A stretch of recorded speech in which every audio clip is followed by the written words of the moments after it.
Hello, everybody, and welcome back to the M3 Market Update. My name is Melody Wright, and I do this show to give you context around the housing and commercial real estate market against the backdrop of the global macro economy.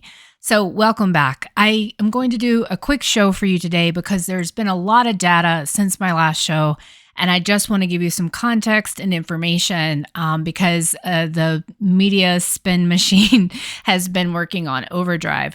And so my last show, I talked about how in my cities, I had seen sales increase significantly and was because I think I told everybody I use Redfin for my monthly sales updates. And I could see that in my 80 cities, that sales went kind of crazy, big increases. And so we have the results. So existing home sales came out and surprised everyone, but they were actually even much better than what was portrayed in the media when you look at the non-seasonal adjustments.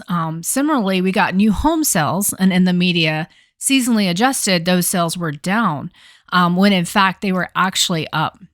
So why would, so this has been something I've been thinking a lot about. Why would it be important at this moment in the spring selling season to downplay sales out there and the increases in sales? So just to give you some context, it's not like this is some kind of, blowout. Essentially last year between January and February, sales increased about 16.45%. Why is that? It's the spring selling season. Of course, sales are going to increase, especially as we get further and deeper into the spring. Temperatures are warming up. It's easier to be outside to go looking for a house. This is just a seasonal pattern. So sales are up. So month over month, when looking at non-seasonally adjusted data, you can see that, they were up about 15%. I know that the media said something around 9% month over month, but in reality, it was about 15%. They were probably seasonally adjusting for that one extra day in February, but it was lower than that month over month increase from the year before. And you had that extra day in February. Okay, so that's existing homes. And I know I'm a little rushed, but I've talked to you guys before about how in the housing industry, you track existing and new homes separately. So new homes came in, and this is where, because I finally have enough data to really kind of look at total sales, and because Redfin tracks both new and existing and correlate and be able to give projections. So next month, what I'll be doing for you guys is giving you actual projections of what I think is going to happen. There'll probably be I would say for existing, I was off about 4%. For new homes, I was off a little more, but I've got another month under my belt. It'll take some time for me to get, I think, really good at these projections, but I will start sharing them. So new home sales in the media, they said down slightly. Reality, when you looked at it, the non-seasonally adjusted data, you could see they were up about 5% and 7%. I think month over month, actually was about 7%. So what does that mean? Okay, the builders are still out there pushing. What we've heard from the field, though, is that those sales are actually slowing. Traffic is slowing out there. And so I think what you're going to have is a fairly strong February, but as rates kind of have been sticking where they are, you're going to have a more tepid March. But what's fascinating to me is, so I use Redfin, and they themselves didn't say that they saw a huge sales increase. That is interesting because obviously I saw it in 80 cities and I'm not that far off in a correlation. So what I would want everyone to start thinking about is, why would people downplay this increase in sales? Okay, well, one theory, and again, not putting on my tinfoil hat, but it is just fascinating. We're seeing inventory growing. I shared a state summary on X Twitter, and it is several states, significant year over year increases. And I think, and it's not slowing, it's not stopping. Okay. So one thing that would lead to true price discovery would be for the existing sellers who have been sitting on the sidelines to come into the market. Because the new homes, they, historically are about 10% of the market. Now they're about 30%. New homes are really driving so much of everything. If existing starts to hit the market and you get true price discovery as they compete for new homes, then you are going to see a quickly dissipating wealth effect. What I mean by the wealth effect, everybody feels much richer right now who has one of these homes because they think they have this equity.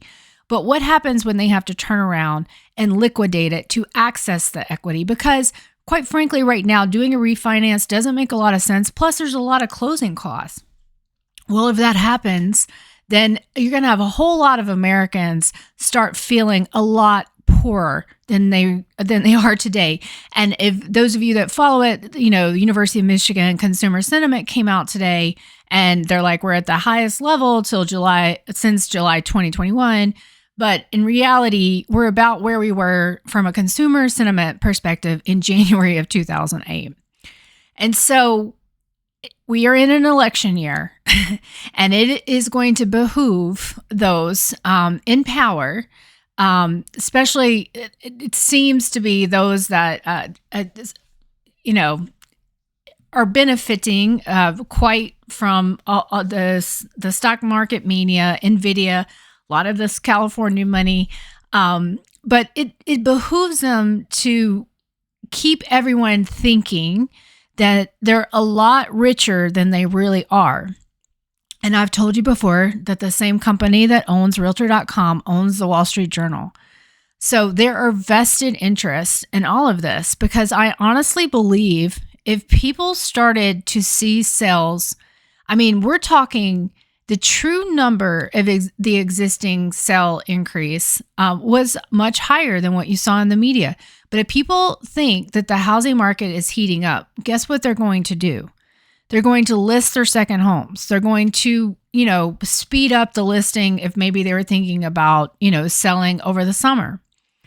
And if that happens, then and those estimates start getting impacted, because the buyers have, except for in a couple of choice markets across the country, buyers have woken up and have said, no more. Absolutely no more. We're not going to do it. FOMO has lost a lot of its power. Now, there's still I'm going to get comments, there are still certain cities where this is definitely happening.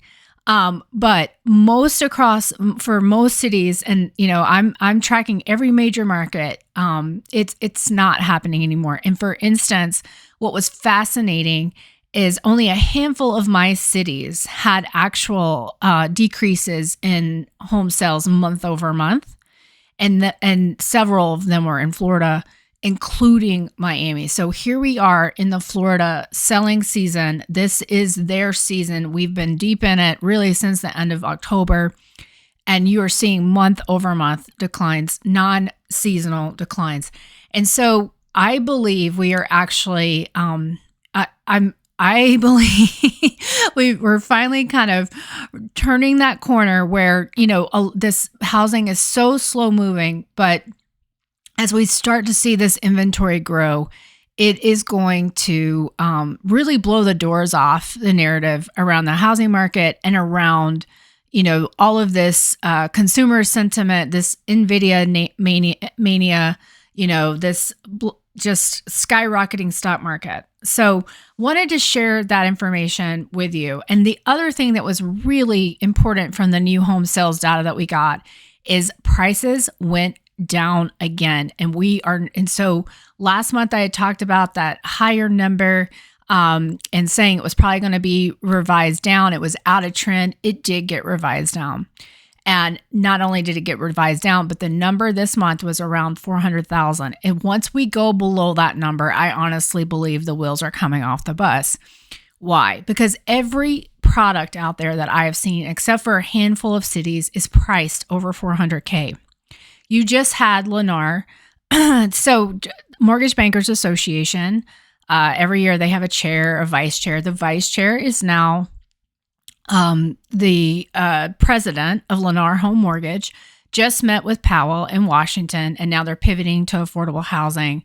And I guarantee you that just as Lennar was bailed out last time through tax incentives, they are going to be first in line at the government's door for this pivot. And so they will not stop. They will not stop trying to offload this inventory. And so if they really start, or they continue, I should say, continue to push, and they push that new home price down below that 400K mark, then existing is going to get decimated, absolutely decimated. And so, this is where I think things are about to get really interesting, which is why I titled my video last week, Let the Games Begin. So a couple other things, Case Shiller came out, and more this series makes no sense to me. As I think about it, as I dive into these numbers, we got January data. It's now March 28th.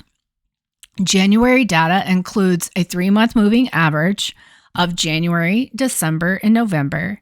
And it can include sales that basically you sign contracts for as far back as August. Then tack on to that they're taking the records from public records. So when you go get a mortgage or you sell a home, you record a deed on public record. And a lot of these counties that you do it at the county, and a lot of them still use fax machines and pencils. I've made that joke before, but that's the truth. During COVID, to give you scale, it was Riverside County or in California was over a year behind in recording of these deeds, of these documents. And so not only is this information severely lagged, what you could have in many of these metros, a situation where, because the recordings are so delayed, this population, you have no near time understanding. And in fact, one of my Twitter colleagues, Marcel, we kind of took, I didn't realize this, I downloaded all of the Case Shiller, all the history going back way back. And I had downloaded it last month, and I was just looking at it and realized that even going back as far as 2005, the data changed. Why? I don't know. I do not know. But when we did, he kind of did a graph on the changes. We could see there were significant revisions in 21 and 22, and it was because of those delays. So, this indices, I think, in this moment is losing. I think that Case Shiller is something that you should look at from a historical perspective. Like, as we move forward, the other thing they don't do is they don't capture sales that happen within 6 months. So for instance, if a home was sold and then they see that it was sold 6 months ago, they won't pick that up in the indices. Okay, because they think, that's more likely flipping or whatever. And they're probably right about that. But then again, that's manipulation of the population. So a lot going on. But, Case Shiller, when you look at it, non-seasonally adjusted, month over month, sales were down. Of course, they were up year over year, and that's going to continue to be the case.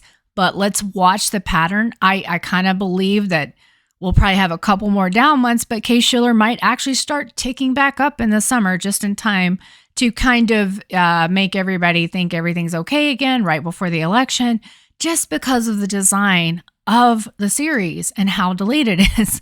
And so, obviously, if you're watching this channel, you're going to have a much more up-to-date understanding of what's going on in the housing market and commercial real estate. And that's really, what I'm trying to do, because right now out there, the picture is just, it's not muddy, guys. It's manipulated. And I'm not saying that there's one person behind, it's not Wizard of Oz with just one person behind. It's a whole bunch of people with vested interest, just like the saying of Upton Sinclair, when a man's paycheck depends on it, he is going to continue to believe and toe the party line. And so I'm not saying this is one big actor out there. I'm just saying that you're seeing right now a force of vested interests that have a lot of interest in keeping those home values exactly where they are, when in reality, it would be so helpful for the Fed and others in terms of the inflation fight for those home prices to start correcting. That's one of the reasons we see owner equivalent rent higher. So, my point is that we all have to kind of understand where we are. We're at the very end stages of a cycle during an election year. So things are going to get a little crazy out there. And so I just wanted to stop and take some time to just, tell you about this data. We got pending sales and higher. It doesn't even really matter to me. Some of you might say, well, Melody, sales higher. You don't want that, right? No, actually, I want decent sales so we can get true price discovery. But of course, sales are higher. This is the season. And death, divorce, default, the DOD, and honestly, let's add in, default is distress, but I'm seeing a lot of investor distress right now as well. But we are going to have sales. And so I'm not going to be here. If we have higher sales for the next couple of months, that doesn't change anything about our path. Okay, so yeah, pending sales up, great. However, what we're hearing from the field is that March was not so great. And traffic, Zelman has been reporting traffic is really down in the Western markets, and absorptions are the rate at which these homes are being sold are down in the Western markets as well. So I don't think that March is going to be as strong as people think, but we shall see. And of course, interest is not a closed sell. Okay, so thank you for joining me today. That's all I'm going to do is just give you these quick updates on the data. I will hopefully in the next few days, several days, have another YouTube. We'll talk about, I'm working on a presentation that I truly hope to kind of present to everybody, which will just summarize by region all of the different data points that I collect. So guys, as always, thank you so much for tuning in. You can reach me at M3_Melody, MELODY, M3 Melody Substack, and M3 Melody YouTube. And if for those of you who are interested, I may not even get this uploaded in time because out here on the farm, it takes about 7 hours to upload these. But I did a pre-taped interview that's going to be aired tonight in Miami on the NBC channel there, which I don't even know what that channel is, but for anybody that may want to tune in. So thanks, guys. I appreciate all the support. As always, working to get caught up on comments, maybe this weekend. But have a great weekend and a wonderful Easter. I hope that everyone finds the golden egg and has a great weekend. Thanks again and talk to you soon. Bye.